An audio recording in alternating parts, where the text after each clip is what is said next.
Kamu tahu nggak apa yang sebenarnya bikin orang di negara sekaya ini tetap aja terjebak dalam kemiskinan? Selamat datang di pembahasan kita kali ini. Hari ini kita bakal langsung membedah sebuah realitas yang ya jujur aja mungkin bakal kerasa nggak nyaman buat sebagian besar dari kita. Tapi ini benar-benar krusial buat dipahami.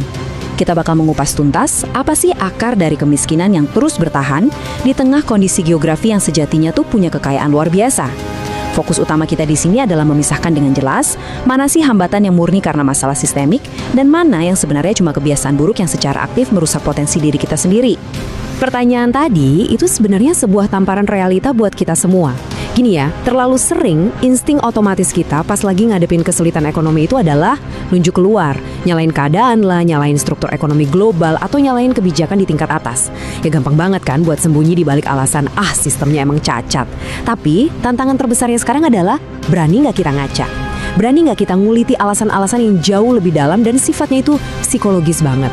Membedah apa yang sebenarnya terjadi di dalam pikiran kita itu jauh lebih penting daripada cuma ngeratapi kondisi eksternal yang jelas-jelas di luar kendali kita. Oke, kita masuk ke bagian pertama. Paradoks negara super kaya. Gimana kekayaan alam kita justru bertolak belakang sama realitas kemiskinan di lapangan. Nah, ada sebuah manipulasi statistik yang cukup halus soal definisi kemiskinan ini, dan kita harus kritis melihatnya. Kalau kita pakai standar internasional nih, dengan batas pengeluaran sekitar Rp100.000 per hari, faktanya lebih dari 60% populasi kita itu masuk kategori rentan dan miskin.